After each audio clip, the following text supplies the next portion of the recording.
man's right. I am Adam Carolla. That is Dr. Drew. He's a board-certified physician, a real doctor.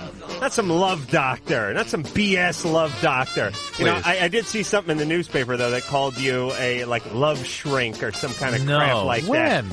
I guess a couple of days ago. I didn't want to say anything because it would upset you and because I forgot about it. Let me give you the phone number, 1-800-LOVE-191, 1-800-568-3191. Faxes coming our way, 310-854-4455. Tonight we have Judy Gold.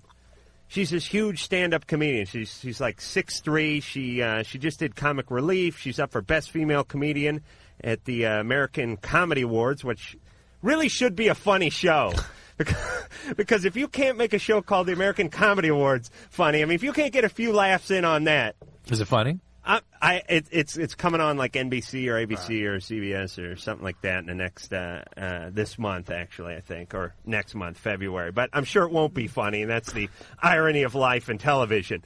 You want to get to the phone, Doc? Yeah, let's go. Did I cover everything? No, Richie Sambora is not going to be here. I don't know what happened to him. I think he was in the plane with Buddy Holly, and tragedy struck. But we're not going to bag on him because he may be in again, or he may send his wife in. Let's talk to Shauna. Shauna, you're on Loveline. Hello, Dr. Drew and Adam. Hi. Shauna? My problem is me and my fiance has been together for 3 years. The first couple of months, sex was all the time, every day. Oh, sure. And then it kind of died off, and I guess one of the reasons would be why, because I got pregnant, and I had the baby, and everything was fine. But then after too much longer, everything just went downhill. I was lucky. It's just like, then it was like twice a week, and then it was once a week, and now I'm lucky if I get once a week. How old is the baby? She should be 2 in February. Have you confronted your boyfriend about this? Or it's your fiance, right? Yes, every day. You confront him every day? Just about. And what does he say? That's going to work. I know. I mean, he works and everything. That's one of his excuses, or he's tired, or it's just excuses and that. Shauna, let me tell you something about guys and sexual excuses. And this is serious. And Drew, I know sex isn't something you're real familiar with, but you can back me up here on this one. I might. If a guy wants to have sex, he is going to have sex. He's going to have sex with his foot in a bear trap with a beehive lodged on his skull. He is going to have sex. He's going to have sex. If he walked through the desert for 40 years like the Jews, he would have sex when he got to the first oasis if he wanted to have sex. That's how guys are. So that whole, I've been working real hard, or I drank too much coffee, or they switched the Simpsons to earlier time slot and I can't get my bearings right. It's all BS. So what is it? What is it? It's an emotional thing. Could it be, I don't know if there's like a difference. Like, there's a big age difference. I'm 21 and he's 33. And how long has he been your fiancé? I mean, how long have you guys been engaged? He proposed to me whenever I gave birth. Well, whenever you gave birth? Yes. You mean each and every time? What do you mean each and every time? Well, whenever, he proposed to you when he found out you were pregnant? He proposed to me in the labor and delivery room. Oh, for God's sake. Hoping you wouldn't remember? I just wanted to put it off because I didn't want to jump. I've already been married once. I was married when I was 16. Oh, my God. And, and that was a big abusive relationship. He does not abuse me, but it's like... But he abuses you through not having any contact with you. Right. And it sounds emotionally unavailable to you. Right. It's frustrating because, it'd be different if that was the way it started. Right. This guy's a turncoat. Well, I don't know that we can solve anything on the radio in just a couple of minutes. It sounds like there's something. There's obviously something changed in the relationship. There probably is something wrong in the relationship. It sounds like the primary problem is within him, that he has some change of feelings or something he's withholding from you. That would, if he would at least begin to tell you what was going on, to help you understand why the intensity of the physical relationship has changed so much. It's really aggravating because he's like on me every day. Well, he wants to have another baby, or he wants to get married, or. Well, maybe that's what the problem is. Does he want to get married, and you don't want to get married? I want to wait. You want to wait until you have like a litter? No, I want to wait because the first, things can change. Everything's good in the beginning, and marriage seems to change. Okay, so you're worried that he could be abusive too. Well, no, she's making sense. This guy's turned into a jackass, and she doesn't want to marry this guy now. But, it's time to crap or get off the pot. Either you two got to go to work on this relationship, or you just have to move on. Am I right, Drew? I agree. So all right. But it's just that, he's a real good guy. I mean, it sounds like you ought to work on this relationship, but you got to do something. All right. Okay. All right. Bye-bye. And don't just keep coming at it from a sexual standpoint, guys. Guys don't understand that. Jason. Yeah. What's going on? You're on Loveline. Hey, what's up? All right. I was just talking to my sister's boyfriend today, and we were talking about AIDS. Yeah. And they said, this is for Dr. Drew. Yeah. And they said something like, basically, people that do it up the butt have better chances of getting it through intercourse. Is that true? Well, I think you misinterpret something that was said. Yeah, I think there's an and or an if or a with. That's missing. Like some kind of connecting word that you may have left out. Conjunction, junction. What's your function? The thing is, it's supposedly it's a proven fact that people get AIDS more up the butt than they do in intercourse, and I was just wondering. That is true. That is true. That it's more easily contractable through that kind of contact. Is that because of the tissue and all that? That's because of the tissue. It's an absorptive area, and there also is a fair amount of trauma to that area during that kind of an act, and it causes bleeding potentially, and it's just an area that's much more likely to be penetrated by the virus. So basically, if you're having sex with someone, you can still get it, but not as much as... It's more contagious, more apt to cause transmission through... If the receptive partner in anal intercourse is the most contagious partner. Really? Yeah. And you have any numbers? I mean, because No. I know they give numbers. Oh, I I actually brought the article tonight about the breast cancer and the abortion thing, and I had misread it a little bit. It's that therapeutic abortions, when people go get an abortion, have a slight increased risk of breast cancer. Right. But even miscarriages have a slight increased risk, just not as much of a risk as abortions. I'll bring it in later. All right. Fascinating. Well, yeah. We're all on the edge of our seats. Christian. Hey guys. Hey. I have a question, two questions. First one for Dr. Drew, and then the rest for everybody. All right. Okay, I guess that'd be me. Why don't you start with everybody? Just give them a break. Start with everyone.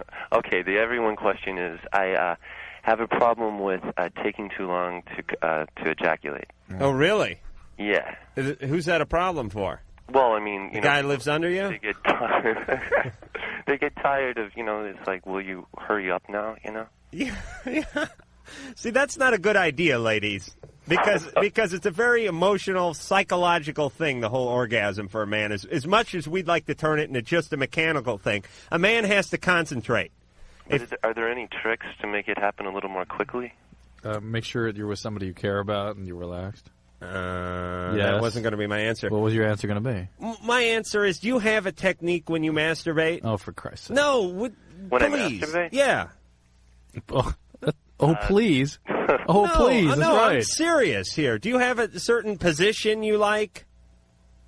Yeah, I suppose. You know what I mean? I mean, you lie on your back. Do you lock your legs out? I kind of stand up, brace myself. All right. So, and you can pull a couple off in 5 minutes. Am I right? 20. You can pull 20 off in 5 minutes? 20 minutes. 20 minutes. Oh, I was going to say, because we're going to have to alert the authorities there. All right. Well, the point is get into that kind of position. And this is the saddest thing in the world. I'm telling you to pretend like you're masturbating when you're with a woman, but get into the position that you're comfortable having the orgasm in, and do that when you're having sex. Well, that might make some sense there. Okay. I know it sounds kind of retarded, ass backwards, and convoluted, but it makes sense, doesn't it, Drew?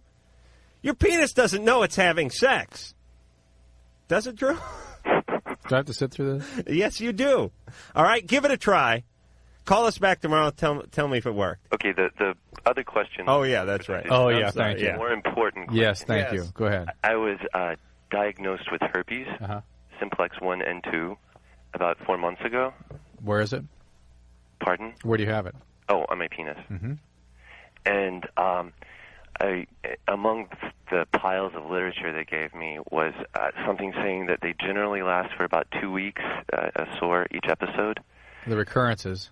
Right. Well, mine's been here for 4 months, and I was starting to get kind of worried about that. Well, two things about that. One is you should have somebody else look at it to reconsider the diagnosis, number one. because that's awfully unusual for the primary infection to be persistent like that. But number two, there is such a thing as frequently recurrent herpes where it just keeps coming back and coming back and coming back. And you might, if that's indeed what you were to have had, we might consider putting you on something called suppressive therapy, which is round the clock. I mean, year-round. You get hit with a ruler every time you have an outbreak. Am I right, Drew? A reed. We'll beat those herpetic sores right off of you. But listen, news, folks. They just recently approved the second drug ever for the treatment of herpes, called Famvir. Now, people have a choice, not just Zovirax. They can use Famvir now. Is it better? As effective, a little shorter course, that sort of thing. No, Zovirax, I heard that you could only use that at the beginning of the first episode. And since No, that's not true. And the Famvir, you only take it for 5 days for the recurrent episodes, and it's in a pretty low dose, so check it out, okay? Is there any potential... I actually have some serious doubts that that's what you have. That I have herpes at all? I have doubts. So if you have a persistent lesion 4 months, it just doesn't make sense to me. That's why I'm suggesting you have it re-evaluated. Okay. All right, Christian? Go evaluate yourself, or reevaluate yourself, as Drew would say. Drew, what percentage of the population has herpes? Some form of herpes? Like everybody now? Everybody. Really? No, I mean, you're saying one of us has it? That both of us have it. Really? And that in urban populations, it depends what groups have been studied, but in urban populations, some studies have approached like 30%. I mean, it's very, very common in young, sexually active urban groups. Jeez, the world's coming to an end. Nick! Yo. What's going on? Hey, how's it going? You're on Loveline. I got a big problem with this chick I met on the internet. Well, that's the problem. She's big. Well, yeah, she is pretty big, man. She's got a full keg beer belly. Oh, yeah. Yeah, because she's just sitting there snacking and talking to you all day long. No, not quite. She's got a job. I mean, everything is cool. She's got the job. She's got the house. Just bought a brand new house and everything. Got a bad little car and loves me to death. And the problem is she wants me to go down on her all the time. You mean like even when you're at the mall and stuff? Well, when we get in a little private area. Oh, I see. Like that. But she doesn't bathe down there, man. It's got some serious odor. Well, look, I tell you got to have a lot of gumption. I guess I was going to say balls, but she wouldn't have that. But girls can have gumption to not bathe and then force some poor guy's nappy head down there every 5 minutes. But Drew's going to say she could have a problem. She could have a medical problem. Right, she could have an infection. I mean, you ought to take it from that advantage and see if she'll go get checked and get cultured and get some treatment for that. Because there are treatments. True, I've heard about them. Nick, just have a real. I mean, if you're having an open relationship with somebody you're that physically intimate with, for God's sakes, Well, it's not. I'm more physically than I am emotionally because lately, just the sight of her, man, just loses the erection. Well, what does she say? Like, how does she say it? Just, real sexy, pillow talk, talking, whispering in my ear and everything. I want you to go down on me. And does she take care of you? Lately she hasn't. Before she was. So this is this is lose-lose for you. Well, yeah, because before I even get involved with it, I'm walking to her shower. Hey, I'm going to take a shower. Are you going to join me? Hey, let me tell you a tip, Nick. I got turned on to by the sports guy here at the local station. You ever dump the talc down the shorts before you head out on like a hot day? Yeah. Do you? Yeah, every now and then, yeah. Yeah, I do it now. I'm going through like a big vat of this stuff every week. I just take this thing and I just dump a whole bunch of it down the underwear. You're so enamored with that. Where the hell did that come from? What does that have to do with what this guy's talking about? We're on the subject of freshness, and I like to be as fresh as I can be. And Nick, yeah, you seem like a guy who likes to be fresh. I am very self-conscious about my bodily odor. Right, you take care of stuff. Right. Because, you're human. You can work stuff up down there. Right, exactly. Wherever. You have to work 9 hours in the office, you're sitting on it all day. Right. Some of us aren't that lucky, Nick. All right. Well, she needs to be checked out to make sure it's not an infection, right? The problem I'm running into now is trying to figure out how to just pull the plug on it. Oh, you don't like her. That's the bottom line. If you really liked her, you'd actually be concerned about her. Well, I am. I'm trying to. I am, but first I got to pull Nick, the plug. you could give a rat's hiney about this girl. The first thing you mentioned was her house. The second thing you mentioned was her car. The third thing you mentioned was her crotch. Now, you got your priorities all screwed up, Nick. Nick, you don't care about her, so break up with her and let her and her stinky foo-foo move on to the next victim. All right? All right. All right. See, that was easy, Drew. Greta. Yeah. You're on Loveline. Hi. Hi, Adam. Hi, Drew. Hi. I have a question. I have a friend who recently started dating an older man, and I just found out today that he was married. And I don't know how to tell my friend. I always have to diagram these. They kind of I got challenge it. It's a third-party one, which we normally frown upon here at Loveline, but this sounds legitimate. Wait. Greta's friend is dating a guy, and she found out the guy's married. Yeah. Does the friend know? No. How did you find out? Well, I saw him with this older woman, and he's a person I know from work, and I asked somebody else from work, I was like, who is that woman? Because they were, like, holding hands, and they're like, she's his wife. Didn't you know he was married? And I was like, no. So you want to know whether to tell your friend? Yeah, I don't know. I mean, she seems pretty into him, and I think we've been having some problems lately, and I feel like if I tell her, then she's going to be like, you're just lying to me. What is the nature of your problems with your friend? Different other things, like just friend things. Like I don't feel like I can trust her very much. And how come? Had sex with your boyfriend, didn't she? No. She just, like, breaks dates. Like, we'll make plans, and she'll just, like... She's one of those people that can't say no to anybody. Girls care about that stuff, which I'm infinitely fascinated by, because if a guy... First off, I don't call it a date. And if a guy... With a guy. Yeah, with a guy. And if I made plans to do something with you on this Saturday night, and you said you're going to be over at 9 o'clock, and you called me from your car phone at, like, 8:58 and said, hey, Adam, screw you, I'm not coming over. I'd go, great, I get to watch TV. Okay. But women get pissed off at that kind of activity. Well, I mean, I make appointments with her, and, like, I have appointments, dates. What is she, your dental hygienist or your friend? No, she's my friend. Well, what is this appointments and dates stuff? Well, whatever. I mean, all right, semantics. I don't really think that's the problem, Like, that's not... I'm just concerned about what I can say to her. You have to tell her. You're in kind of a no-win situation in that if you don't tell her, but she ever finds out that you knew, she's going to be really upset with you. Mm-hmm. And when you do tell her, you're going to be the initial focus of her discomfort. Mm-hmm. And this guy's quite a bit older than she? Yeah. Yeah, so she probably has an inkling something's going on. Don't you think? Yeah, who knows? No, I don't really think she has any idea. She thinks she's just the greatest thing. Could you confront the male friend and prevail upon him to talk to her?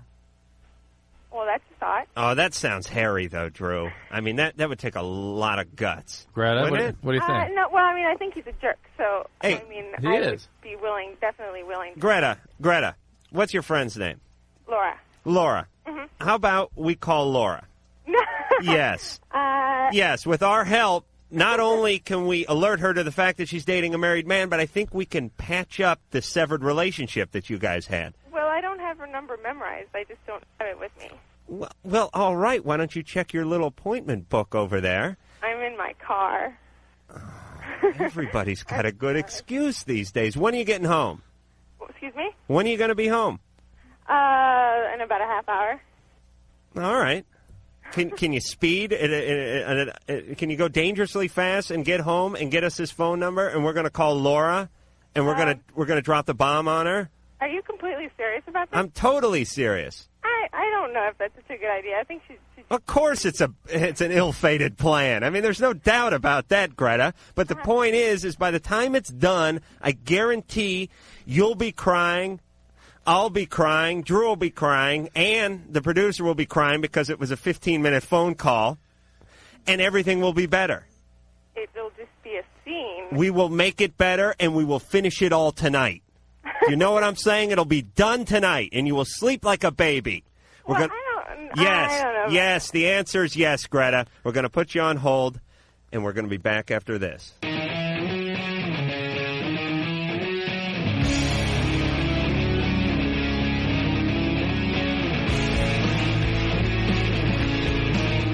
We're back.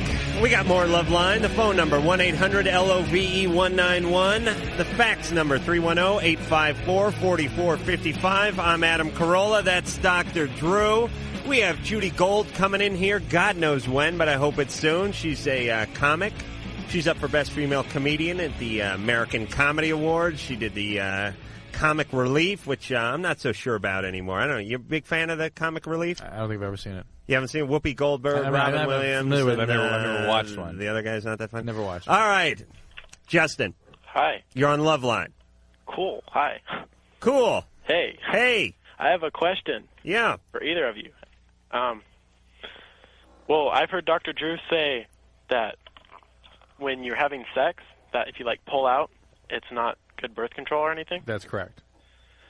Well, I was wondering, if you, ejaculate inside the girl, is that, That's really not good birth control. Well, I mean, do you have more of a chance? Yes, you do. Justin. What? Justin.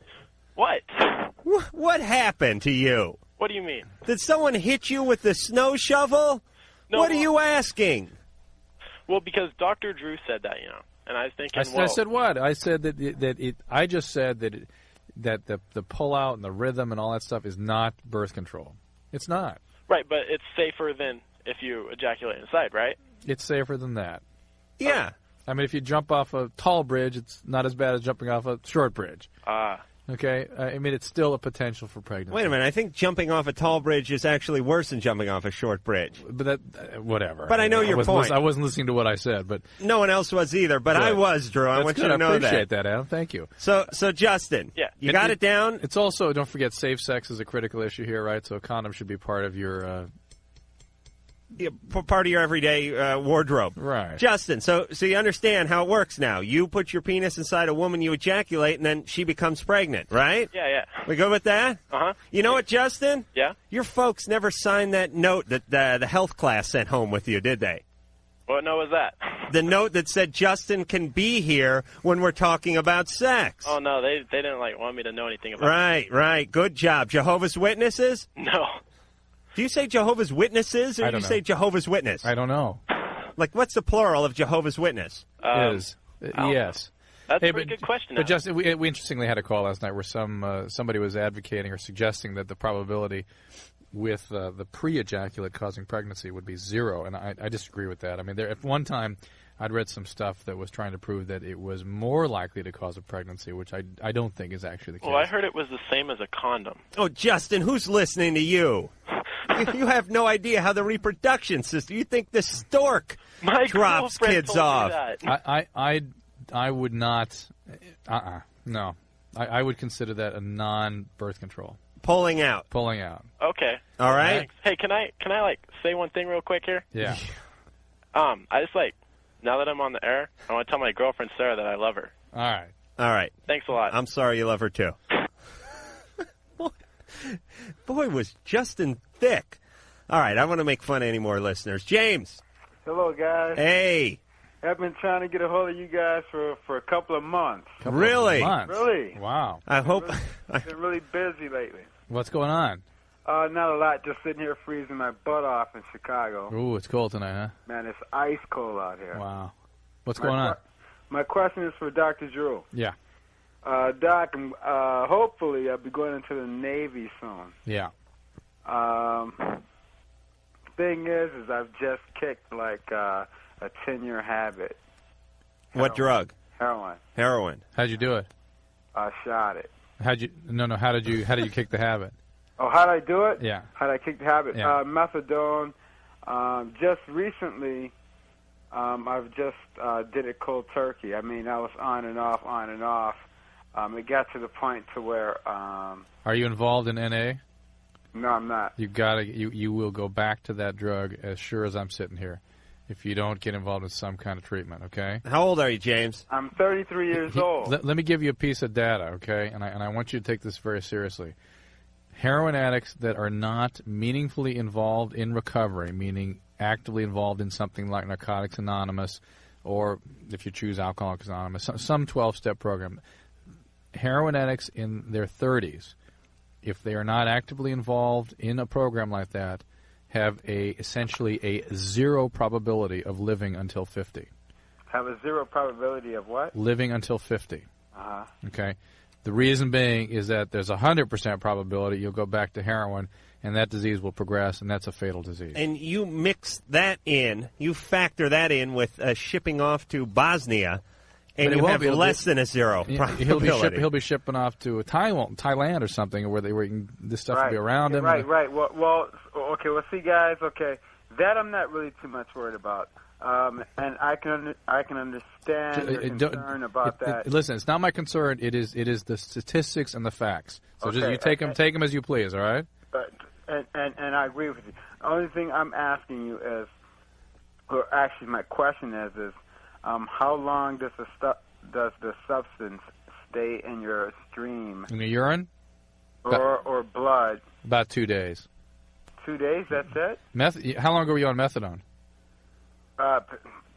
Months ago. Yeah, that can stay in longer, but that would be definitely out also. The last time I did heroin was 7 days ago. It's gone. It's gone. It can be in your hair still, and sometimes they trick you into a hair analysis. That's not why they call it heroin, though, is it? No, that's not why they call it heroin. All right, because I know a lot of our listeners were thinking about that. More opiates in your hair. No, but they'll do a urine test, and it won't be there. Okay? So it only takes how long? A couple days. Yeah, but Jason, it sounds to me like you got some kind of blood or urine test coming up that involves your enlistment, and you're figuring out when to set down the rig.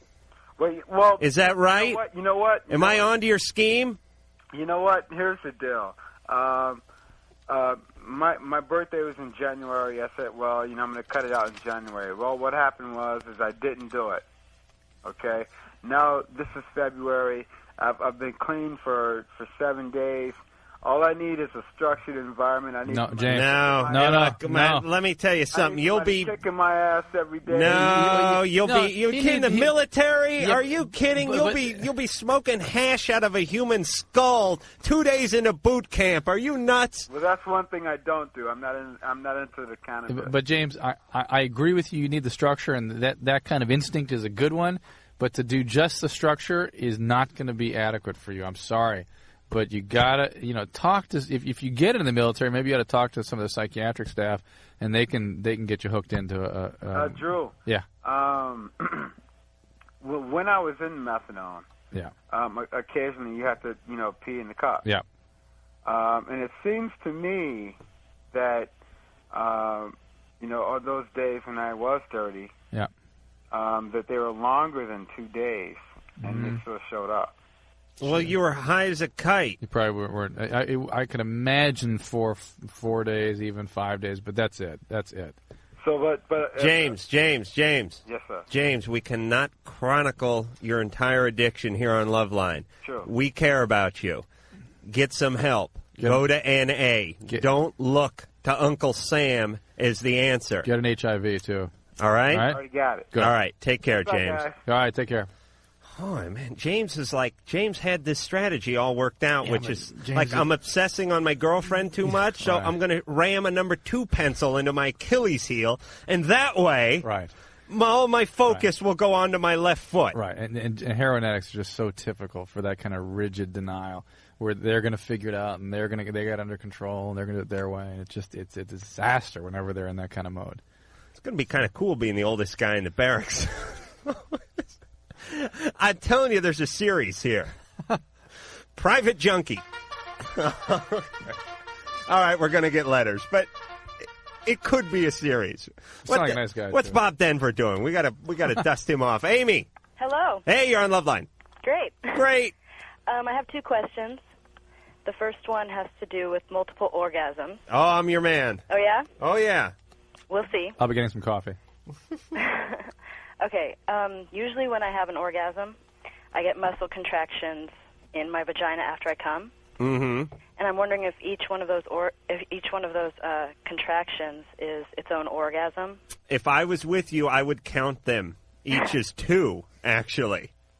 Just 2? I usually get 5 or 6. Well, no, 5 or 6 would be 10 or 12. Oh. Do you see what I'm saying? Oh. Yeah. Oh, I got a whole sliding scale here, baby. Uh-oh. So, what the hell do we know if each one is an orgasm? Drew, do you have any way of knowing that? Drew say. Drew? Do you have... I don't want to answer. Oh, does it feel good each? No, I don't think you could... Yeah, it feels great. But then do you have a refractory phase after 4 or 5? I'm sorry? You have a period after 4 or 5 of them where you can't do anything more for a while? Yeah, can't touch anything. Okay. The series you have in a row is a single event. Oh, okay. Oh, really? Yeah. You're calling the cluster gam a single organism? Orgasm? Yeah. Really?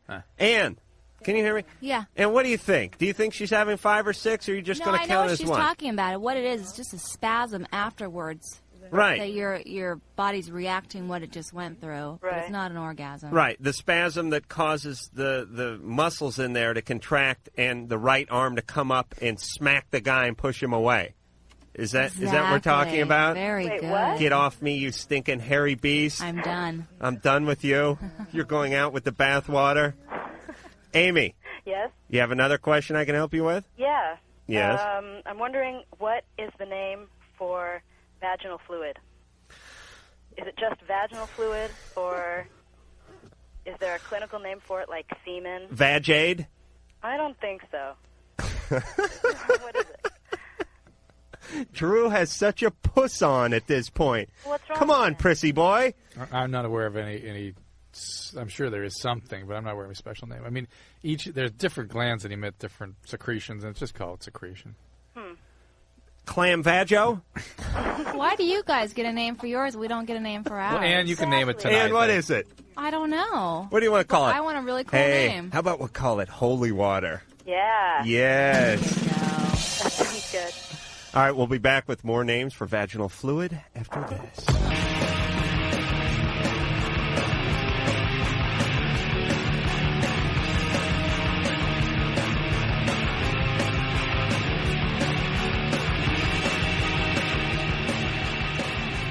Yes, the show you're listening to currently is called Loveline. The voice you're listening to is the voice of Adam Carolla. The man behind the disgusted puss is that of Dr. Drew, who's a board-certified physician and addiction medicine specialist. The phone number, 1-800-LOVE-191, 1-800-568-3191. Fax is coming our way, 310-854-4455. And now it's time to go back to the phones. Al! Hi, Drew and Adam. Yeah? I have a question for you. Yeah? I want to know why I get a hard-on when I hold my girlfriend's hand in the mall or get aroused easily. Why I get aroused easily when I sit next to her at her couch at her house, or I just can't figure it out. How old a guy are you, Al? I'm 27. 27? Yeah. Drew's shaking his head. It's either Michael Jackson or you're not 27. Yeah. When were you born, Al? 68. Okay. No, he's right. All right, I'm buying it. I'm buying it because he went with the 68. He's laughing. And I want to know what. He's laughing. Forget it. Get him out of here. All right. Goodbye. All right. Drew says bye. Drew, blame it on Drew. Another good series. Wait a minute. Now there's a series. Blame it on Drew. Mike. Yeah. You're on Loveline. Hey, Dr. Drew. Hey, Adam. Mike, how old are you, Mike? I'm 15. Honestly? Yeah. All right. What year were you born? Just because it's going to be bizarre. 80. 1980. Yep. 1980. Mm-hmm. I had pubic hair in 1980. I was going to medical school. I was too, to solve my pubic hair problem. Mike. Yeah. What's the problem? All right. Well, a couple of days ago, this girl, she asked me out, and I didn't think she was, like, ugly or anything, so I, like, sort of liked her. And, so You're pretty discriminating, aren't you, Mike? Huh? She wasn't ugly, so you sort of liked her. Yeah. Yeah. And so I said yes. And a couple of days ago, we were, like, talking, and then she told me, like, her life story and everything, and she's had, like, a pretty screwed-up life. What kind of stuff? Like, when she was younger, she, like, ran away from home, and she was, like, doing all kinds of drugs, like heroin and crack and all that. Wow. How old is she? Right now? When she was doing all... Oh, yeah, now. She's 15 right now. Oh, my goodness. Tough. Yeah, and I didn't know this, and now that I do, it's, like, kind of turning me off. So, like, every time I see her and talk to her, and every time she touches me, it just makes me want to gag. Huh. I don't know, and I just don't know what to do. Now, this is an interesting point, Mike, and you're mature, well beyond your years. Yeah. Because what do you do? I mean, this is someone who obviously was victimized. Yeah. I mean, it's not like at 12 she took off to join the circus or something. No. I mean, she had things done wrong to her. Right, and young people that leave home and stay away, it's their parents' fault. It's almost without exception serious abuse. Yeah, but she's all right now. Well, right, she's functional now. Yeah. She has a good story now, and she seems all right now.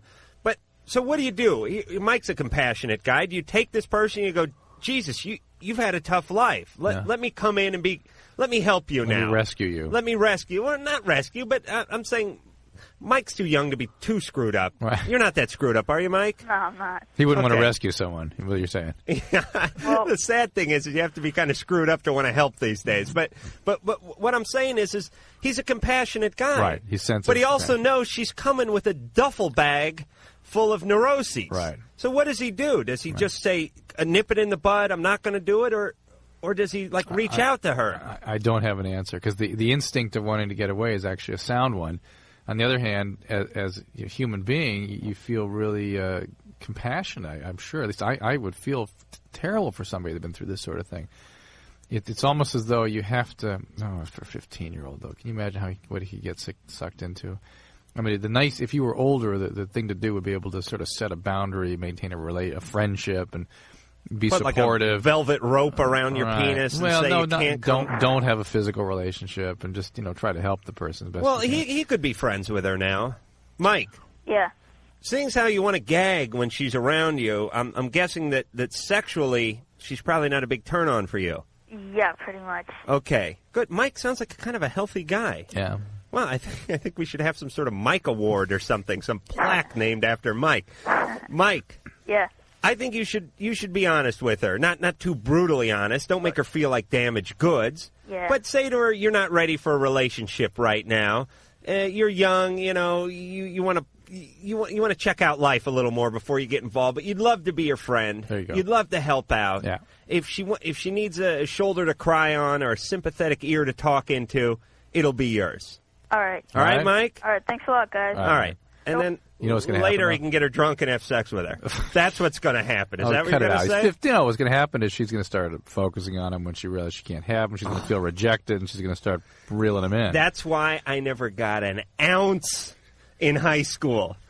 Because I couldn't reject anybody. Right. I was like, come on, bring it on, baby. Come on. I was like panhandling for sex. I was like one of these guys out front of the market with the cup and the shaky arm and the tattered windbreaker going, can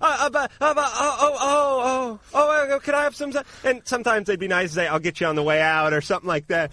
But that was my problem. I needed to be aloof. I needed to say, no, I don't need you in your sex. And Mike, he's going to get more because of this. But that's not the issue. You're debasing the point that this girl is going to have difficulty being close and then being away. So she's close enough to the guy that she opened up to him. He's going to try to pull away now, and she's not going to let him. No, I'm thinking she's a woman, and when you tell a woman, she's 15. No, she's 15, and she's been through hell. Yeah, I know. I feel sorry for her, and that's why I was giving that advice. But I'm saying I bet she's screwed up to the point where if he says, I just want to be friends, that is going to attract her to him in a physical way. It's going to attract her in any way, so she may resort to that kind of stuff. All right. We'll agree to disagree, Drew. Julia. Hi. Hey. I have a question. It's a clinical question. Where are you from, Julia? Where am I from? Yeah. South Carolina. Oh. I'm visiting a friend. Oh, you little belle, you. Where are you calling from? Tucson, okay. Mm-hmm. I have a hypothetical situation that I've been curious about. Cold sores on the mouth. I'm not sure what type of herpes those are. It's a simplex 1 or 3 or something? There's different kinds. Okay. If someone had a cold sore on the outside of their mouth and they were to engage in oral sex, yes, is it possible to transmit that disease? Absolutely. What do you think? Yes, that's correct. You can. Of course it is. Yeah. That's why you got to use dental dams and all that kind of stuff to prevent those sorts of things from going back. No, I don't advocate that. If you got to use a dental dam, just stay home. I don't know what that is. Dental dam is a piece of. We haven't brought this up in quite some time. It's a piece of Saran wrap. Latex. The sheet of latex. Drew just did this thing. It's like you're you're barfing into a bag or something, like you had a rough flight. I can't believe that sex has come to this. You take this piece of latex, Julia. How many inches by how many inches? It's just a flat square. 5 by 5, something like that. Yeah. 5 by 5. You put this thing over your face, and then you proceed to have oral sex with your partner. Which, here's what I'm saying. First, why don't you just have oral sex with an inflatable doll? Because it would be a little more realistic. And I've coined this phrase before, but I think it's time to bring it up. You have to go through the dam to get to the beaver. Oh, jeez. Drew loves that highbrow. I've never heard that before. You love that highbrow comedy, don't you, Drew? Oh, it's just how do you get down there so... forget it. So it has to be an open sore. No, it doesn't. Okay. Actually, it is just significantly more infectious if you're having symptoms and if you have a sore. I got an invention. This is a great invention. When you say stuff like that, I just want to walk out of the room. This one is a winner. You know that stuff? There's this stuff that you can like it's like almost rubbery that you can put like over warts and stuff, isn't there? To like stop them from being infected and whatnot. Is this exist at all? For kids, right? So they don't pick their sores and stuff. Oh, they don't pick their sores. Right. All right. So let's say you want to engage in oral sex, but you have a lesion. No, won't work. You put that over the thing, you go to town. Why not? No. Why not? It won't work. Why not? Because the virus is emitted to everything. It comes out of the mouth, comes all over. It's just not right. It's not just right there. It's mostly there, but not just there. And it'd be hard to get. You know what? I think you're jealous of my idea, Drew. So you're using your stupid degree to make fun of it. I think it would work. Well, if that were the situation, you could just have them burned off. Can you have them burned off? You cannot have them burned off. You can't. No, but warts you can. Warts you can, but warts, that's a case in point. That if you have genital warts, for instance, and you have the warts burned off, you are still contagious with the virus. Not as contagious, but you are still contagious. Right. Forever? Oh. Yeah, I should say more a hellish life. Infectious more than contagious. It's you're less contagious than if you have the active lesion there. All right, Julia. Okay. All right. Thank you very much. Thank you. Bye-bye. I have no idea what her question was, but I hope we answered it. Mark. Yeah, hey, what's up? I'm calling from Urbana, and I have a question. Well, me and my friend were, like, having a threesome with this one girl, and I was sodomizing her, and... Wait a minute. Do we not buy this? No, wait. And as I was sodomizing her, my friend was getting, like a blowjob, and... Jesus. He was going to have, I can't even listen to this stuff. You know what? Yeah. I'm hanging up. I can't believe it. I'm repulsed. Thank you. Stuff like this makes me sick. Yes, thank you. It does. What's that? That was a tape. That was not me. I have a tremendous threshold for grossness. No. You should see my apartment. You would know what it takes to repulse me. But I didn't want to hear that. Right. What is that? Is something wrong with me? No. Am I getting weak, Drew? You've been around me just long enough to begin to get a sensitivity. All right. You're gaining insight. You're gaining sensitivity. All right. I'm going to go back, have myself a shot of coffee, and come back with a new attitude.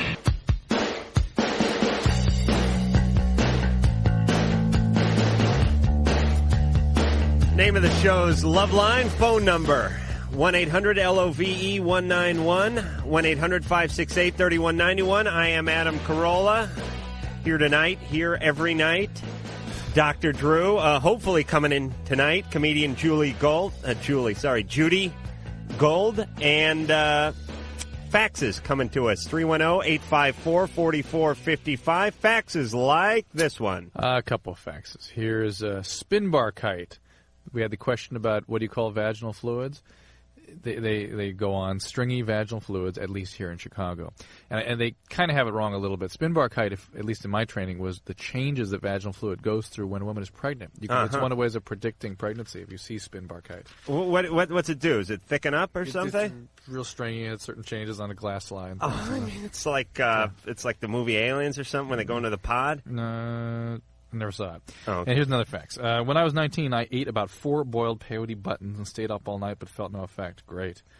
Hold on a second. Mike the engineer, cart that up saying when he was 19 he ate 4 peyote buttons and fell asleep. Yeah, okay. Thank you very much. Go ahead. Make a long story short, this guy had a flashback while he was driving. Then 2 years later, quote, I was in a coma for a month with a cerebral AVM, arteriovenous malformation, ruptured, brain surgery. Could these events share a link?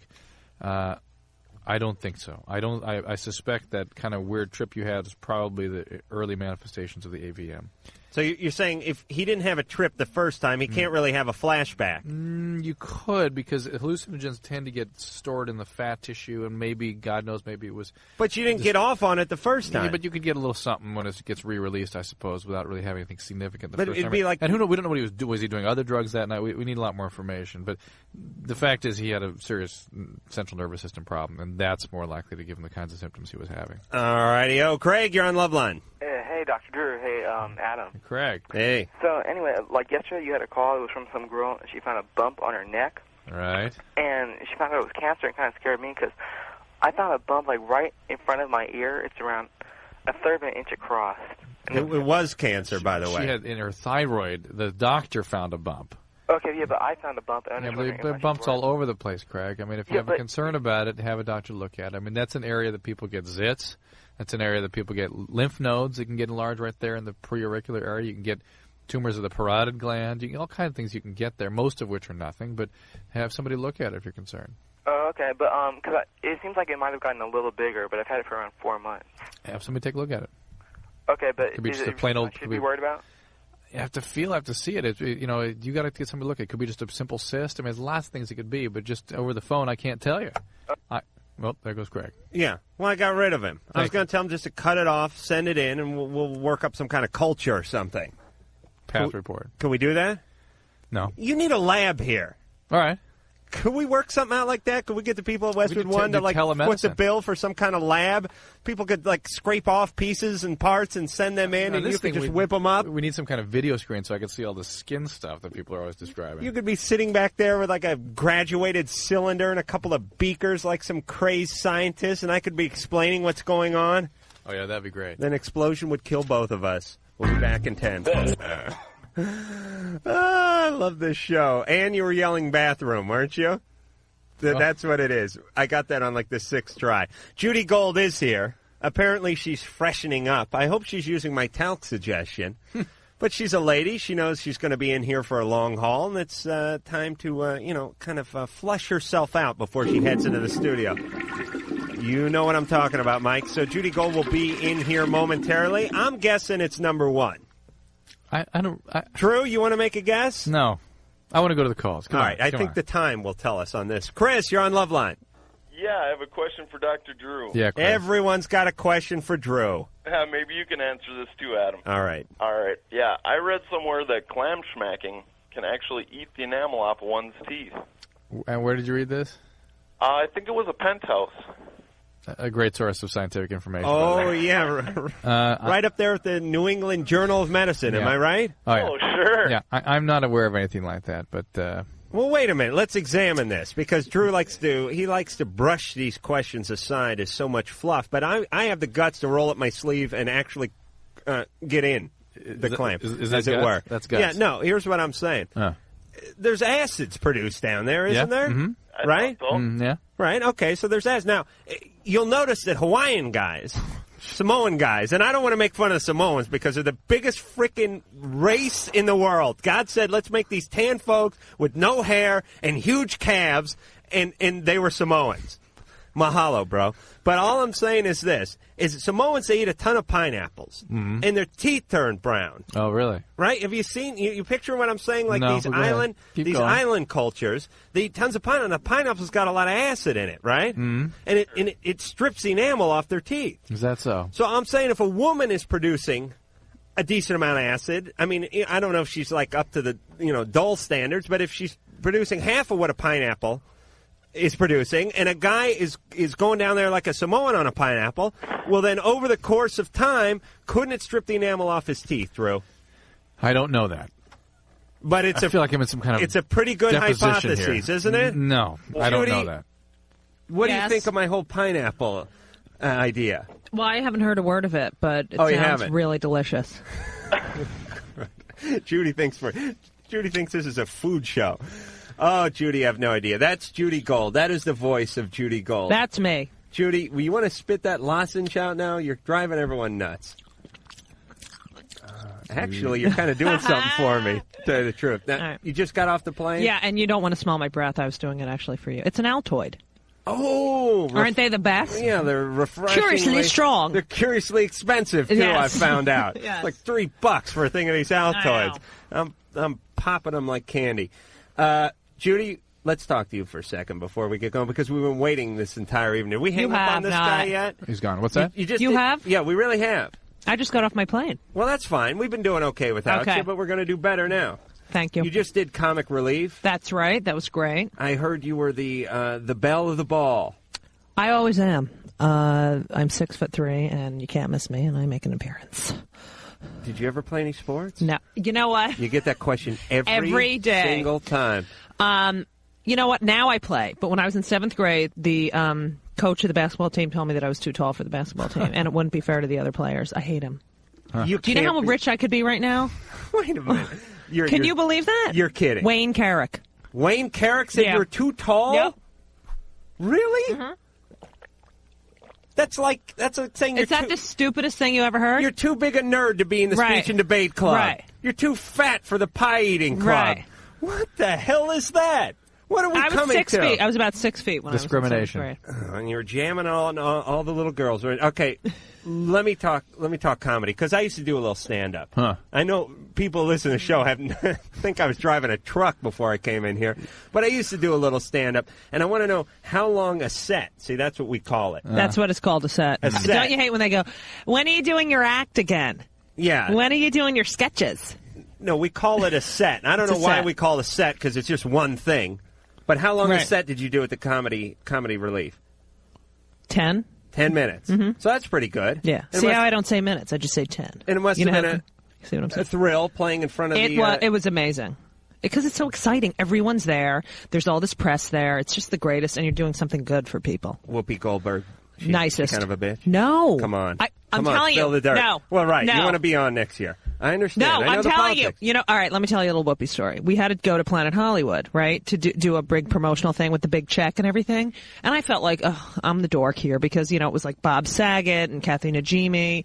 And I'm like, oh, God. She was so nice to me. She's like, Judy, come over here, stand. I had never met her before. She made me feel so welcome. Really? Yeah. She made you stand right next to her? Right. Because I was you on know the what it is? end being a dork like in No. high school, you know what I She was being mean? stalked, and she wanted you to take the sniper's bullet.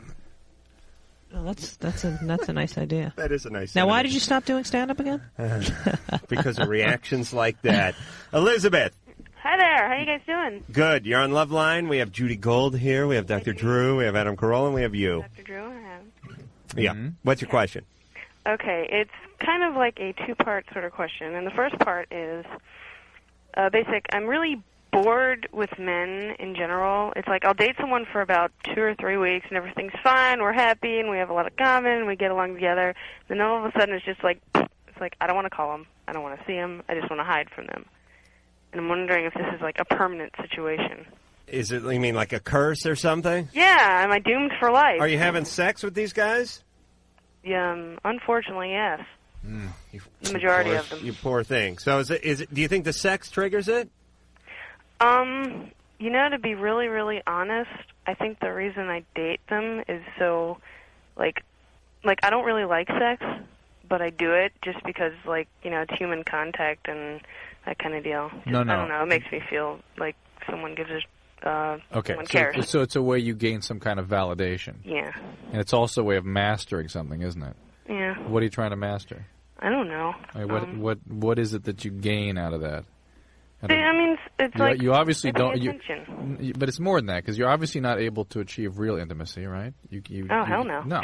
But you master these guys. You get the validation, and then you're Yeah, a done. friend of mine Then said you that I- invalidate them. Yeah. Anybody that would be a member of a club that would have her as a member, no good. Right. All right, I'm going to take a guess and say some form of abuse in the past. Yes.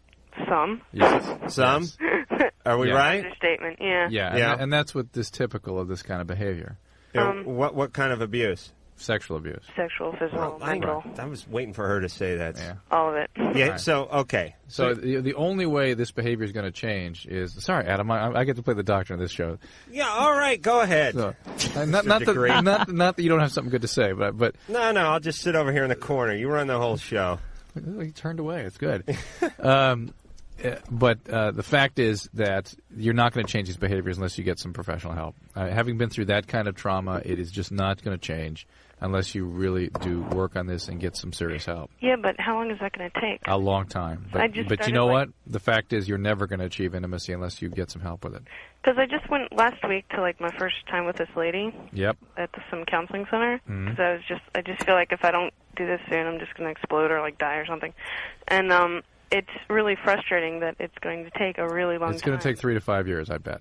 Oh my God. Okay? That's my guess. Everything Guesstimate. good takes a long Stay time. with it. You'll feel a lot better for it, okay? You really will. Just look, are you happy now?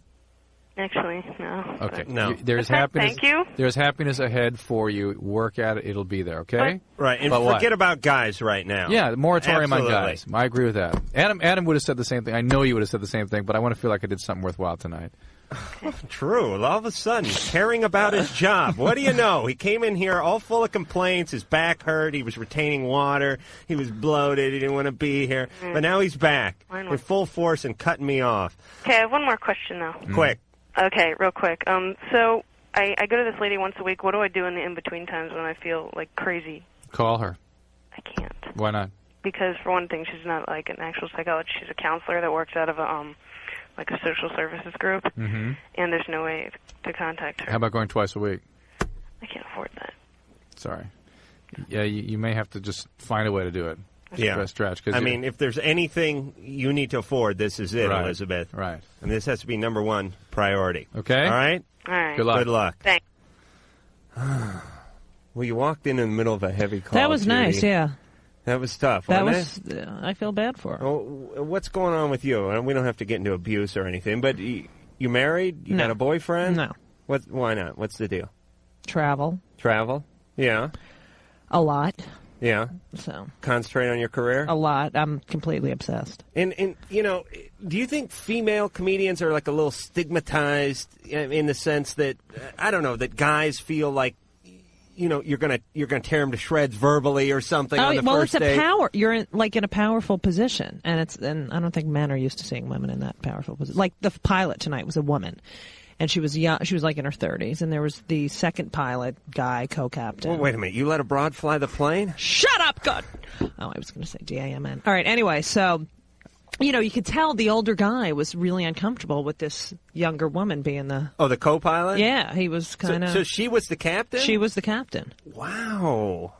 Man, I actually imagine that. For about 2 years went through a period where I had a real fear of flying, and I always felt more secure when it was a female in the cockpit. Oh, stop kissing Seriously. ass, No, I'm serious. bro. That's a reaction I had. Do you ever watch women's basketball?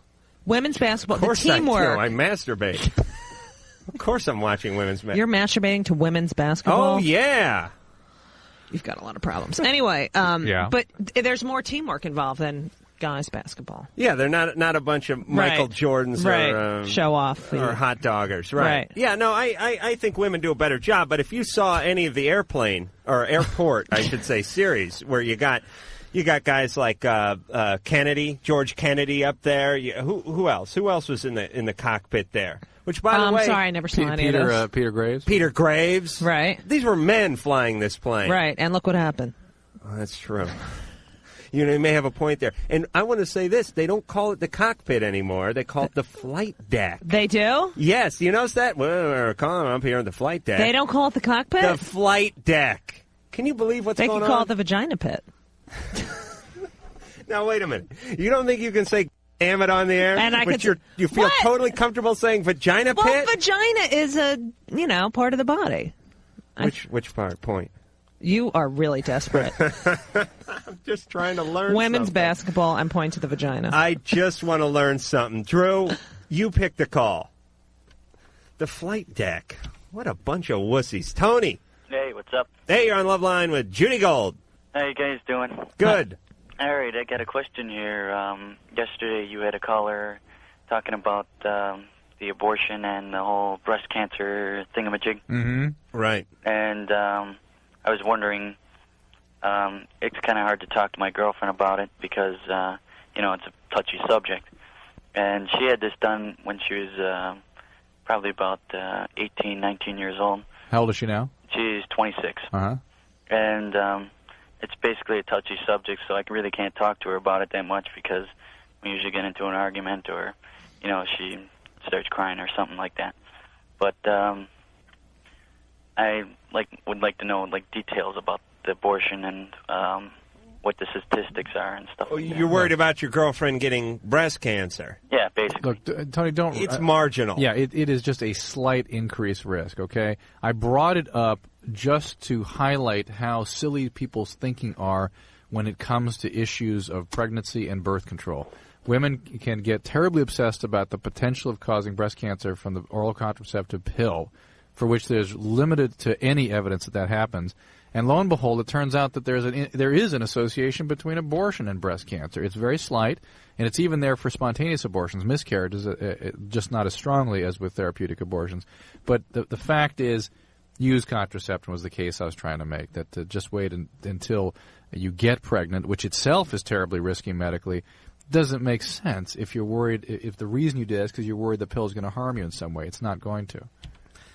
Drew, you're a man of much wisdom. And what the hell's going on with the phones? Is someone there? Hello? Hello. What's your name? Can you hear us? You're on the air. Yeah, Adam, you're on the air. Oh, hi. Adam put you directly on the air, accidentally. This I is did? Tracy Yeah. from Chicago, and Maria, my roommate. Hi. All right, Tracy. Hi. Maria. We just want to say how lame men are. Yeah, fantastic. Judy, you want to add to that? Sure. Okay, why can't guys just be friends with girls? Why? Why? Yeah. Because they have. You know why? I'll tell you why. Why? Please explain. I'm going to explain. I'm gonna tell you about nature here. You don't even know where the vagina is. You pointed. Now I'm hip. Although I gotta believe it's about a foot and a half lower on most women. Right. Oh. You never poked the guy in the eye with your vagina, did you? Maybe. Okay. Now, and it's sharp. I tell you, Danny DeVito's got to be careful. Yeah. Danny's like, you change your underwear, baby? Okay, no, that's all right. That's too much. All right, I'm going to tell you what the deal is. Men produce several million sperm on each hour. Am I right, Drew? Each day. Millions and millions of sperm. And you know what those sperm are crying? Let me out. I want out. I want to get out of here. It's cramped in this sack. All right, so, yeah, but we went out with two guys who've been begging us. Judy, feel free to jump in and call me a pig or cut me off. That is the stupidest thing I ever heard in my entire life. Of course it is. Cool, and we're their best buddies, and, how... But the sperm beckon. They yell, let me out.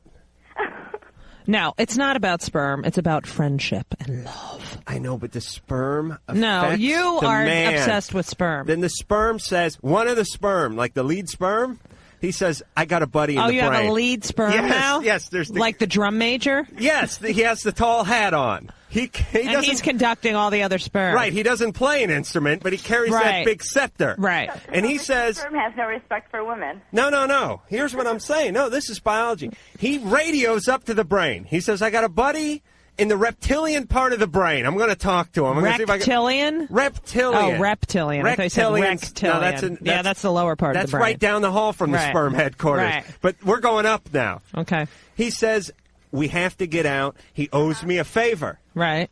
So we're going to find ourselves a woman, and we're going to escape from the penis hatch. You are really mental.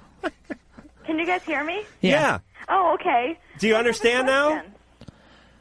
No. Do you have any women friends? Adam? What? Do you have any women friends? Female friends? Of course. Do you want to have sex with them all? No. Well, then why did every guy that I ever become friends with want to have sex with me, and that's it?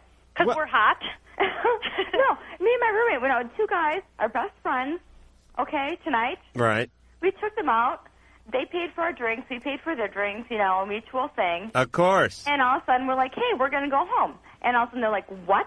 You're going to go home, and you're not going to invite us back to your place? They were pissed. Yeah, and they were pissed. I drove them home, and the whole way in the car, they were saying, this sucks. All right, listen. Listen. Heckle and Jekyll. I can understand why guys don't want to hang around and play Parcheesi with you two. You're giving me a headache. We were going out. We were having a good time. We're talking about women. We're talking about men. What attracts us to men, what doesn't. All right. I've heard enough of this nonsense. They obviously Judy, had another agenda. Guys aren't just all trying to hump you. No. Right? And because it's just you're that guys intelligent. have different interests. A lot of men have different but interests. You're intelligent. Right. You got a great sense of humor. Right. You got a nice career. Right. Guys see you. They respect you. Right. When when you're Chatty Cathy When over you're going, here, and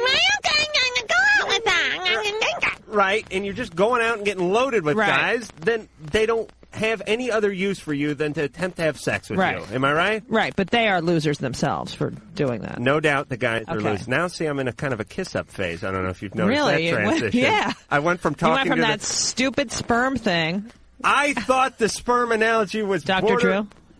I can't help He it. doesn't even like. All right, yeah. All right, you're up. All right, very quickly. You're up. You're up for a comedy award, American right? American Comedy Award, yeah, best female stand-up. Yeah. And there's a number you have to call to vote for me. Oh, really? Yeah, phone number. Oh, wait a minute. You think I'm going to give that out over the air? You better. Okay. Or I'll take that head sperm, baby, and throw it out the window.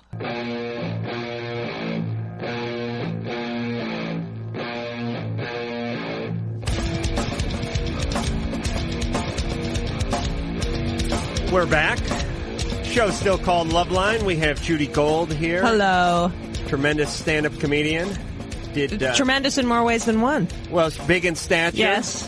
Big reputation. That's right. Big jokes. Right. Big hair. I don't have big hair. Do I have big hair? It's fairly large. No.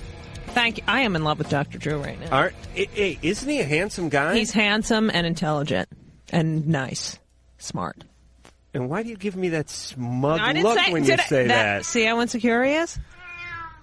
Yes. Meow. A little. Well, I can't really have a cat fight with just one.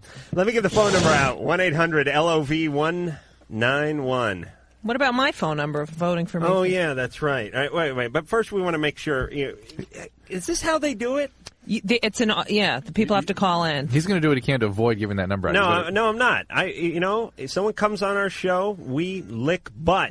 The American Comedy Really? Awards. Oh, yeah. Even if it's a foot and a half above the usual butt. That means I don't have to hurt my back. All right, good. Didn't Ann tell you about that? No. You are going to be on the American Comedy Awards, which is coming out February 11th on ABC. Well, it's not going to air on February 11th. They tape it and then they air it in March. Okay, who hosts it? Sinbad? They don't really have a host. Like, they usually have like a comic come out and say, "I'm not the host." Like Ellen's going to do that. Oh, really? Yeah, and then they just announce people, I think. She's pretty funny. Yeah, she's great. I like her. She's hilarious. Yeah, she really is. Whoopi, I don't know. Whoopi, come on. Nice woman, just not real funny. Did you ever see her Broadway play that made her? Of course, It was yeah. brilliant. She's a tremendously talented Mhm. person. Okay. No doubt about it. All right. Bursting at the seam with talent. Right. Yeah, So? just not real funny. I don't think in her stand-up. I don't think she does stand up. She doesn't? No. She does characters. I guess when you make over a certain amount a year, you stop doing stand-up, you start doing like commentary. Right. Oh, that's very true. Yeah. I totally agree. Are you at the point in your career when you No. start doing commentary? No. No. I do like, funny. Yeah, you're telling jokes. I try to be really funny. Because you're a and fun. comedian. Right. People pay you to tell jokes. But I think after a while you lose it. You lose perspective. You're not like everyone else anymore. You're like rich and everyone's listening to what Right, you're you're up saying. there, you go. You don't have to fight for it anymore. So I sent my chauffeur into the market the other day to pick me up some Haagen-Dazs. Yeah, right. Yeah, where do you draw from? Right. Yeah, exactly. All right, we're on the same page here. So, all right, let's give this phone number out because people are going to be able to call up and vote. Right, for me. For you. And who are you up against? You're up against the deaf stand-up comedian. What's her Kathy name? Buckley. Kathy Buckley. Who is deaf. Right. Wendy Liebman, hilarious. Anyone named Liebman's going to be funny. Of I don't course, even know. you know the Jews. Yes, Jews, very funny we're, race. Well, we're all the a very strife. funny race. Well, you have to laugh Right. because if you don't laugh, you're going to cry. Persecution.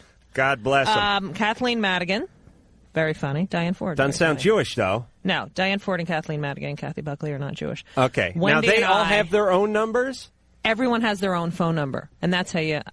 What are those lazy jackasses doing over And there? Can't guess they what? just pass the kitty around and have people fold up paper and throw it in like No. every other election? It's now 1996, okay? We Okay. don't have the little paper All right, thing. do you know the number? Yeah. Why don't you give it out? 1-900, it's 50 cents a call. Oh, for Christ's sake, it's a scam!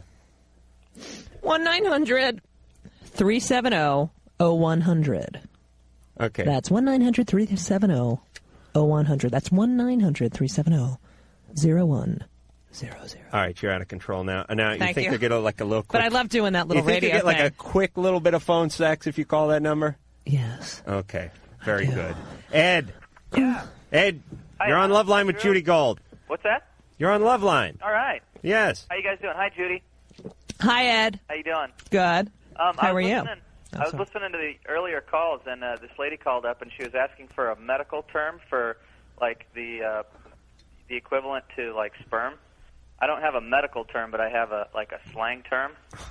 It's fantastic. It's called clitty litter. Oh. Oh, God! You know... And how often do you have to clean it out and change it? You want to work that into your act? Oh, no. Can you imagine me getting on stage and going, hey, I got some clitty litter. Yeah, I'll be batting out I in don't have front any row. cats, though, but... Hey, where are you from? Hey, use the side From Palm Springs. I'm in Oceanside right now. Not you, Ed. I was No, doing we were my doing stand-up a stand-up act. thing. But everyone knows Mr. Kitty Litter's now residing in Oceanside. Thank you for that, Ed. You're all class. Want to go back to the phones here, Drew? Dan. Yeah. Hey. Adam, Yeah. I called up, and Dr. Drew is not going to agree with me on this, but I think you should write a book. I should. And all these theories you have are amazing. A book of Adam. Even the sperm theory? Are deep. The sperm theory, too. Etymology. Yes, all of them.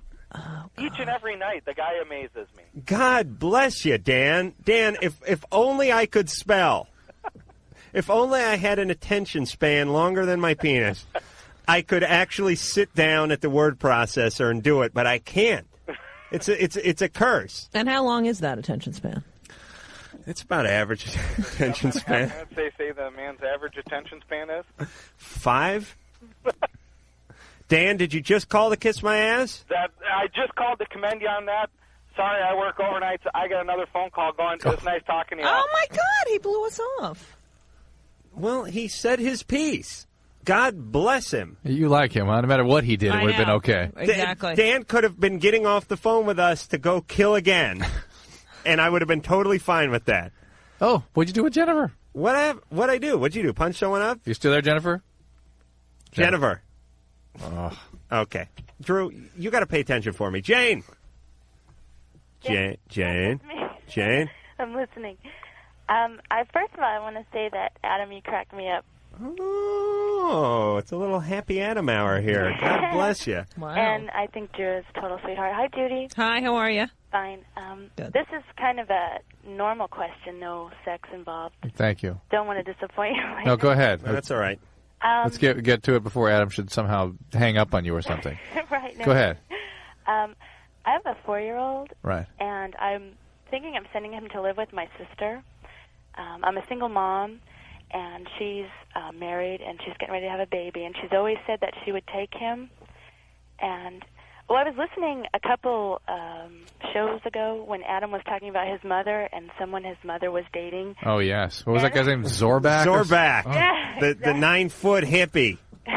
Oh, maybe I should meet him. Oh, just all hair and pot and sandals, this guy. You would have loved him. But, well, I date, and I've had some men over, and I was thinking, am I doing this to my son? You know, is he going to be thinking the same thing? Let's ask him interesting questions. Would you have rather been sent away than been around your mom? Wait a minute. That's what I was going to ask. I'm getting to the subtext here, which is I don't want my kid turning out like Adam. Yes. So I'm thinking of sending my kid It's not away. a subtext. That's an obvious statement she's making. I didn't mean it to be that way. But thanks, Shane. We read you like a book, baby. Start with a compliment and then just stick the knife in the back. So would you rather have been sent away? Think about it. Would have rather been sent away? Yeah. No. Jane's thinking about sending her child to live with her sister permanently, right? Right. You mean would I rather have been sent away somewhere and raised by, let's say, my mom's sister, right, than have to sit there and help Zorback sort pot seeds Well, it's not for an that. evening? Is that He spends... Is that what you're saying? That's what I'm saying. He spends 10 hours a day in a daycare center. Right. You know, while I work. Right. And there's no real adult figure or male Where is Dad? for him. Where's Dad? I have no idea. Don't they have adult figures at the daycare center? Not men. And, All right. Well, you know. Another invention: inflatable pop. We just put them at all the day centers. They just sit. We put them in like a Barca lounger, and we put a beer in their hand. And the kids can identify with a male figure. Oh, I feel like I'm taking away his childhood. You know, before I went to kindergarten. I had all that time to play and have fun, and it's like he's in school all the time. And You know what? I I don't want to. Don't you think he's going to resent you when he gets older? Judy, what do you think? I don't think a kid should be away from their mother. I agree. That's what my bottom line was going to be. There is a fundamental biological, psychological kind of a bond that exists there that if you start messing with, you can traumatize the child. I agree with your concerns, but you need to commit yourself to working those things out in such a way that your child gets his needs met. If he is with you 4 hours a day and in daycare 8 hours or 9 hours a day, if those are 4 quality hours, I mean, you've got something there. It doesn't have to be sent away. Can you imagine the kind of he loves it. Are you kidding? He wants to go to her house all the time. Well, then take advantage. to visit. Then But take then the advantage of that. novelty will wear off How far away is this? Your sis? It's like an hour. I'd Well, probably only see him on weekends. Well, take advantage of letting him go there as much as possible, but you need to commit yourself to him and focus your life around him and let him know that's how your life is focused. Right. Well, we made it this far. All right, yeah. So just keep going, I know, Jane. especially at 4 years old. Yeah. And Yeah, all the tough stuff's done. just don't don't have loud sex in the house or do what my mom did, which was go out to the van with Zorback Oh, God. and get it on there. Okay. Also, I have to meet somebody with a van, I guess. Yeah, oh yeah. Somehow you'd manage to work it into the conversation. The van, let me tell you, that you've arrived when you're driving a van. Am I right, Judy? No. No. You wouldn't date a guy in a van, would No, you? vans are... What about an El Camino? That's another good one. With like a empty 12-pack rolled around in the bed. Yeah, that's the turn on, the 12-pack. Now, Judy, so no time for dating? Not really, no. On the road? Constantly. A lot of... I just got off a plane. Look at my little... Oh, where'd you get that little placard? My little United thing? Yeah. On the plane. The pilot gave it to me. Well, they give you you tell them you're going to be on the radio, and they gave you like an extra. I did mention that I was going to be on the radio. Helping yes. a honey nuts to talk about the placard. They're in the bathroom. When you go in the bathroom, they have these little wings, and I'm such a dork that I have to walk around with the stupid wings on. They should let you. I'm a nerd. I'm like the hugest nerd. Yeah, because that's really. Can you believe I'm walking around with this? That's degrading. Yeah, they should. And you know who was in the airport? Who? Richard Simmons. Oh, talk about degrading. I know. Although you guys got the same hair. That's it. That is, you have the same hair as him. What do you mean? I don't have Richard Simmons' hair. Doesn't he have Richard Simmons' hair? Way more than I do. Oh, Ann, come on. His is bigger, though. Who, Richard's Simmons? hair? Yeah. Yeah. What, same? I have nappy hair. You know who else had nappy hair? Who? Jesus Christ. The invention of what, Drew? No, I'm not going to say it. Drew, what are you clamming up? Well, I was going to say that we were talking about the de-evolution of relationships in American society. And I was going to say, aside from all my other points, was that the oral contraceptive pill was a major influence in people screwing up their relationships. Why? Because it made premarital sex, it made pregnancy not a big issue.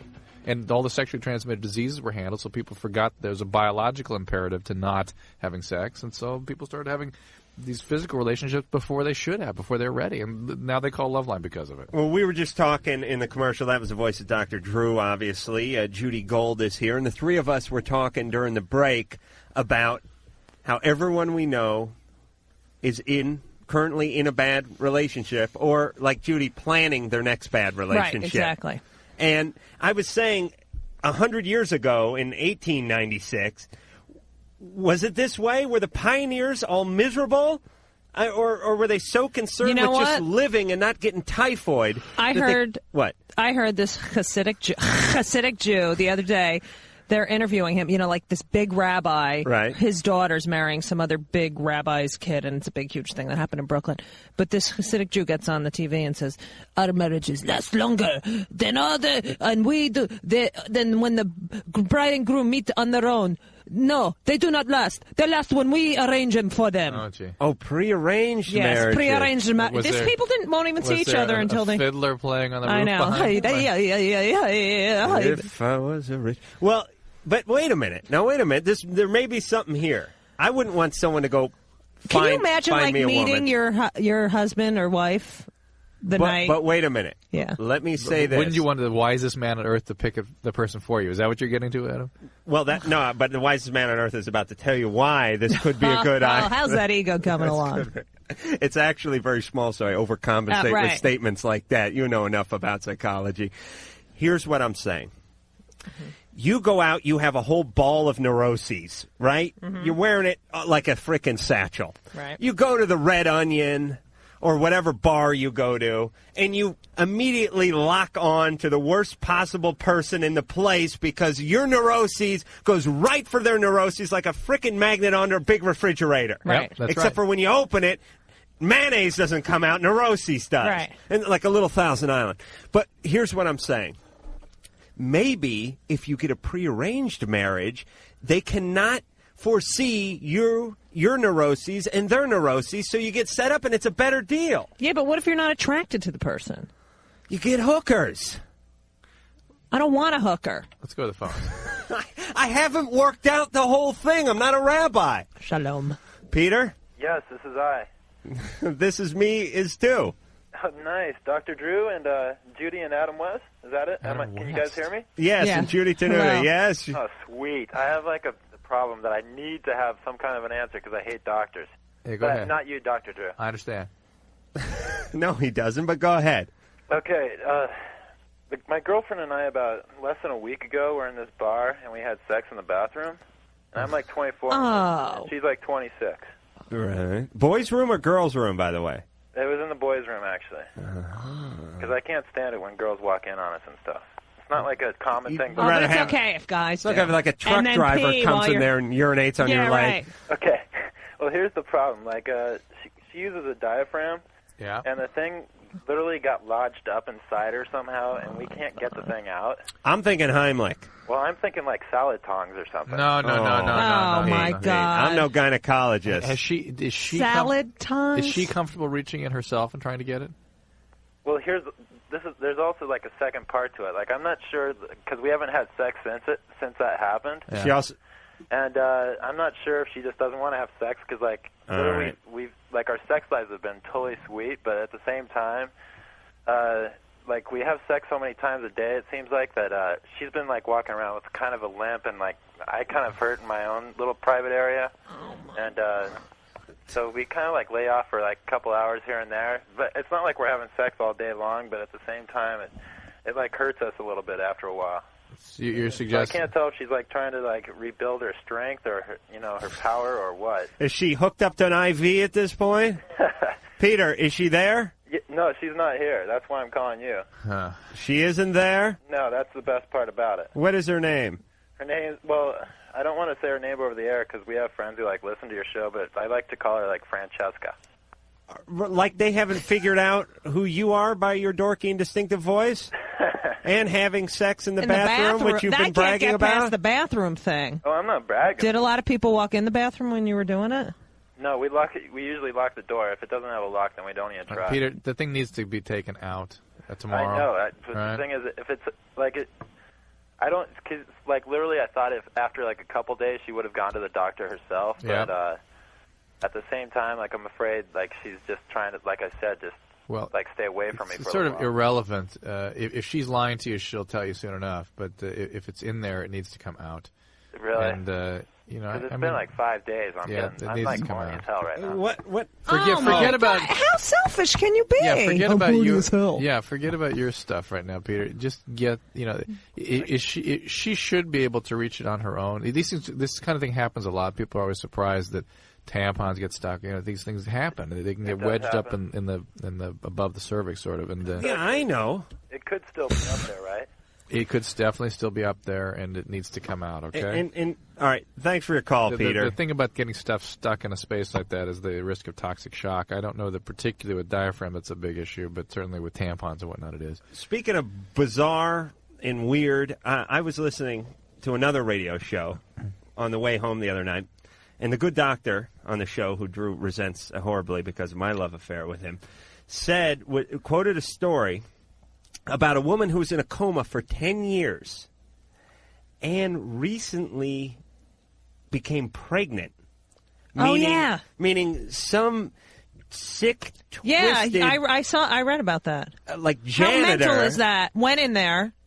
That's what guys... This guy thought, hey, At least they didn't do it in the bathroom.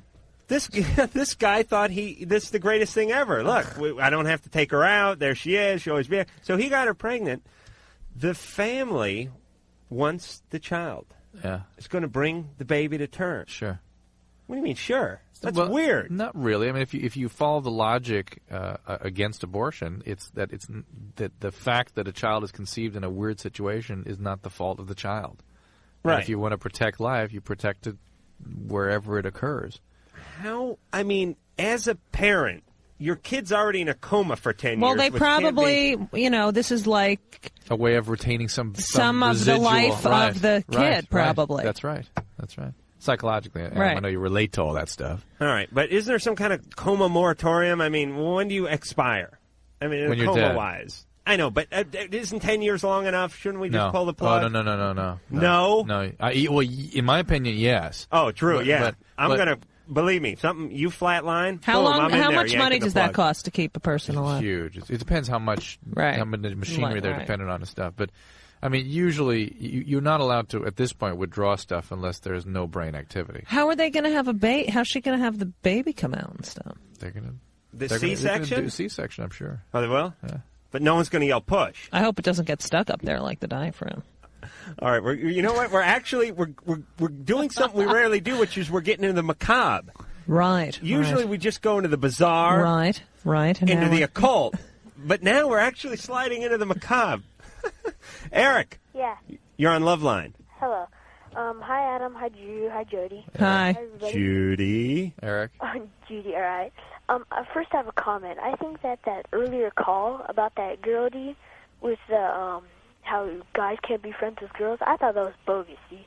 I mean, I have plenty of friends that are girls, and I don't have any desire to have sex with them. Good. How old are you, Eric? I'm 14. Well, seriously, how much damage are you going to do at 14? I mean, I know it could be done, but wait till you're 18 and see how many girls you have that are friends that you don't try to jump at a party. Yeah. And here's my question. You know how like a lot of girls, they get like in arguments and they like quote like break up. Like, they're like not friends anymore. Is that like a hormonal thing or something? Hormonal? I mean, that's true. Girls do have like fights with each other. They do. Well, we were just Eric, we were talking about that earlier. Judy, you were on the plane at this point. Right. But we were talking, we had a girl call and she says, I made dates with my girlfriend to go, just a friend of hers. I made dates. She broke dates. We had appointments. I mean, they were, she was talking as if they were having an intimate relationship. Did she want friends. the intimate relationship and the other one didn't? No, neither one of them did. It's just the point is women approach a friendship a little bit different. It's a little more emotional than guys I was going to do. say that's a revealing comment about that, and that is that women are capable of intimacy much greater ease than men. Men are really clueless. I'll give you a fantastic example of this. Two guys go to a party. Mm-hmm. Yeah. One guy drives, and the other guy meets some girl that he's really hot on. The guy every time will like fake an injury or like leave early. Who will like strand the guy so he has to go home with the girl or something like that. Now, girls just may be using this as an excuse not to go home with me, but I have talked to a million women at parties, and I went, hey, how about it, baby? And they go, I'd love to, but Nancy would get really, because I promised her that we would both go to Carolla's tomorrow for the brunch, and if I didn't do it, then she'll get really upset. And whereas a guy would just go, F off, get the hell out of here, take your stinking car, get lost. Right? Women would get upset that's true. at that. If I went to a party with someone and she was like, listen, Judy, I'm going to go home with Adam, I'd be like, ugh, you're a slut, A. A, you're a slut. And B, you're a bad slut. judgment. Yeah, bad judgment. Yeah. Well, let's not forget the projectile vomiting part. But seriously, you would react a little different. Well, I would just be like, we went to this party together, and now you're just blowing me off. Right. Whereas guys would go, hey, all right, get some for me. Or Right. like, let me Yeah, you smell never hear a later or guy something. like go, Tim left me there and went with this chick. You never hear that. Right, You're right. And that is a good example of that. What? You want to commercial. Oh, we do?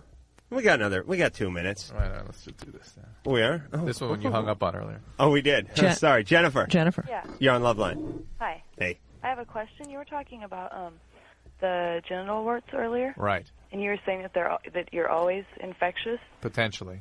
Is that if you only have the virus? If you got the wart, you got the virus, right? That is correct. I'm no doctor. No. But he's right. No, because I didn't have the virus. If you have warts, you have the virus. I got tested for it, and they said that I didn't have the virus for it. What do you mean? So you got what'd someone do? Like shake their penis out over you, and a wart landed on your crotch? No. In the bathroom. How do you? Yeah. What do you mean you were tested? Mine were cervical. Right. And that's a virus. Uh-huh. What do you mean you were tested for the virus? If you My doctor told me that he tested me for the virus. A and blood that test? I didn't show up positive. A blood test? Yeah. No. If you have the warts, you potentially are contagious with wart virus. So you always are. Potentially. Isn't a wart itself a virus? Absolutely.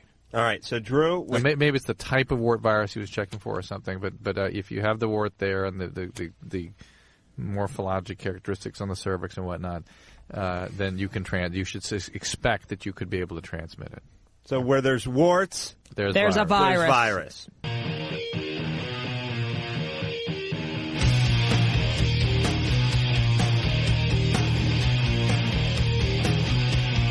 Well, not a whole lot of show left, but we're going to make what's left good. We're here tonight with Judy Gold, a fabulous stand-up comedian. We're here with Dr. Drew, a fabulous stand-up doctor. We're here with Adam Carolla, a fabulous sit-down masturbator.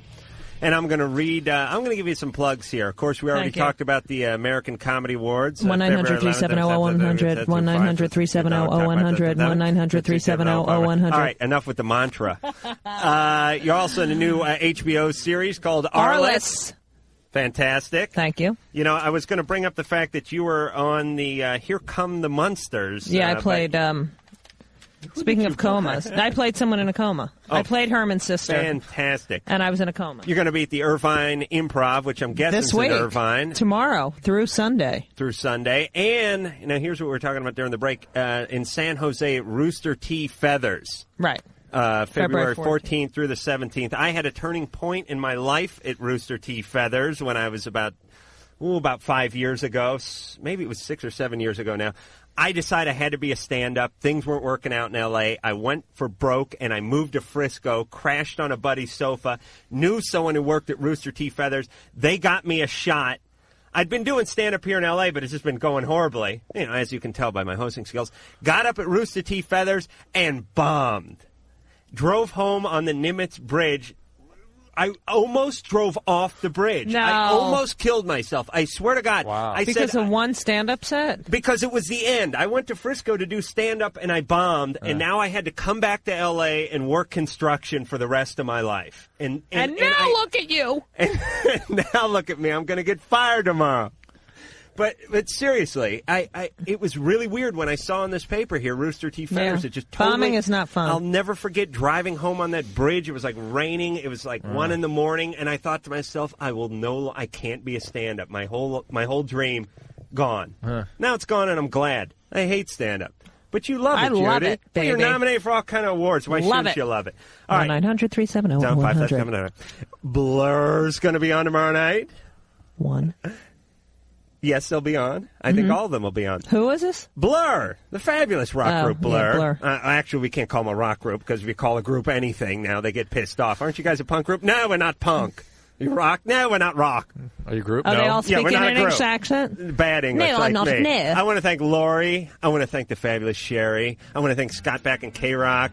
I want to thank the lovely, vivacious, slender, and angular producer Ann. I want to thank the sackless wonder Mike, the engineer. I want to thank Dr. Drew. I want to thank myself, Adam Carolla. I want to thank Judy Gold. You guys want to say bye? Bye. Love you. 1-900-370-100. Bye. So that's it then. The opinions expressed on Loveline by Adam Carolla, Dr. Drew, or anyone are not necessarily ours. Be happy. Be happy. Happy, happy, happy. Loveline's producer is Ann Wilkins. Thank you.